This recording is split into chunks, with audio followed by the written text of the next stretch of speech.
The fourth, we believe that all men are created equal. To the magnificent mosaic that is America. From radio beacon to radio beacon. I have a dream today. Change has come to America. Believe me. Help is on the way. Knock, knock.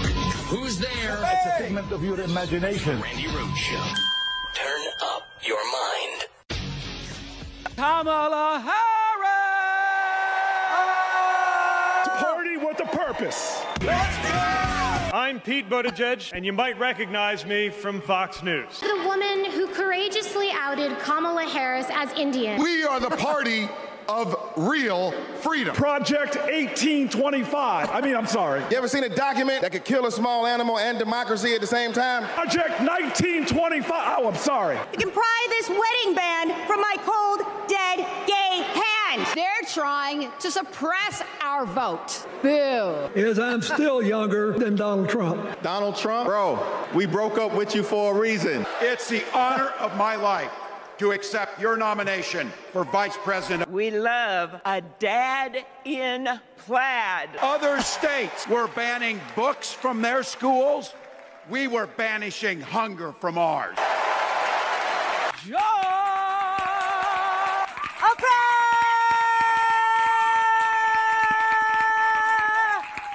get respect, and you get respect, and you get respect. Woo! Oh, she was a surprise.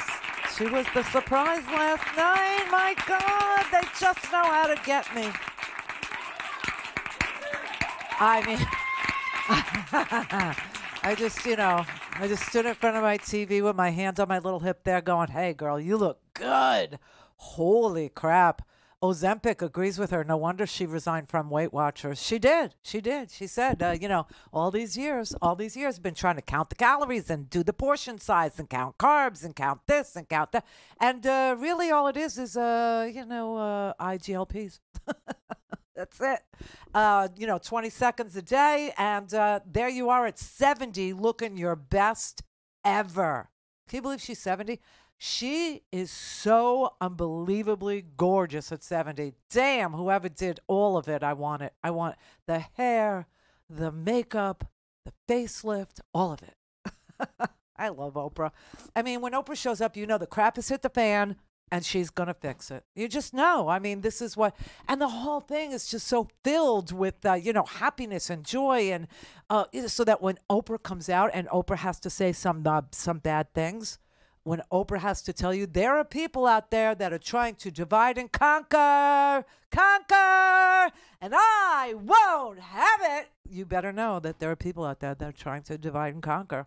I mean, the whole thing was great. First of all, when I say you get respect and you get respect, our time got respected by the next Vice President of the United States of America, Tim Walz.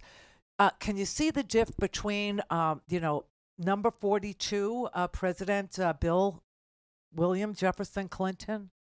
Can you see the difference between William Jefferson Clinton and the length of his speech?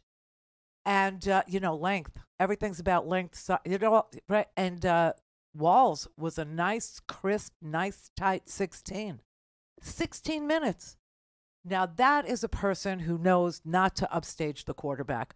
That is a guy who gets that he is the coach and she is the quarterback. That is a guy who understands his role in this administration right from the get-go. I mean, it was really a beautiful thing. And he had the moment of the night. For me, it was Oprah. I mean, who are we kidding?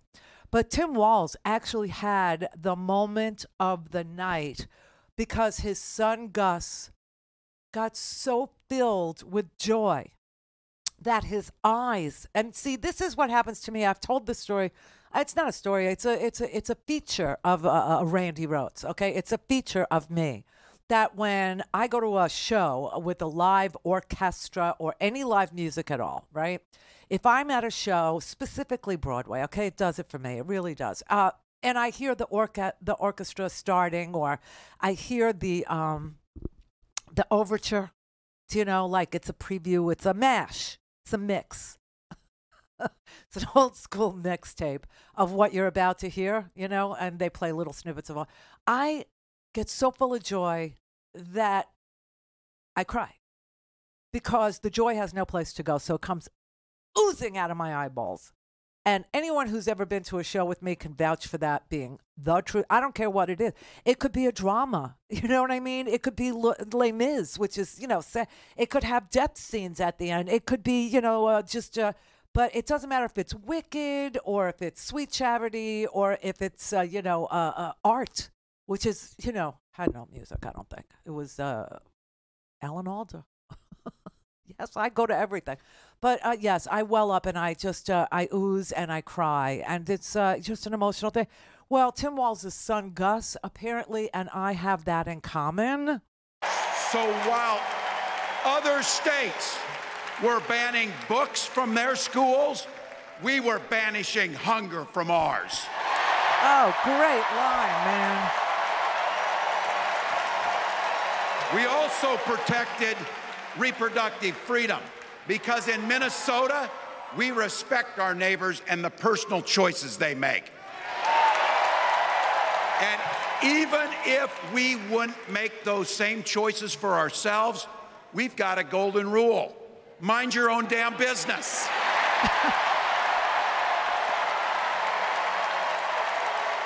Pretty libertarian. And that includes IVF and fertility treatments. And this is personal for Gwen and I. If you've never experienced the hell that is infertility, I guarantee you know somebody who has.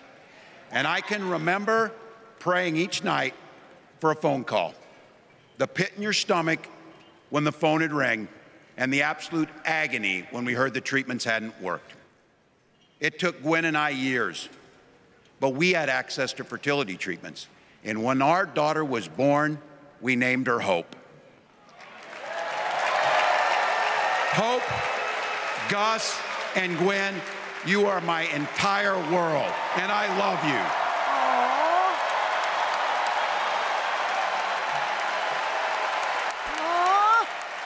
I'm letting you in my dad. On how we started a family, because this is a big part about what this election is about.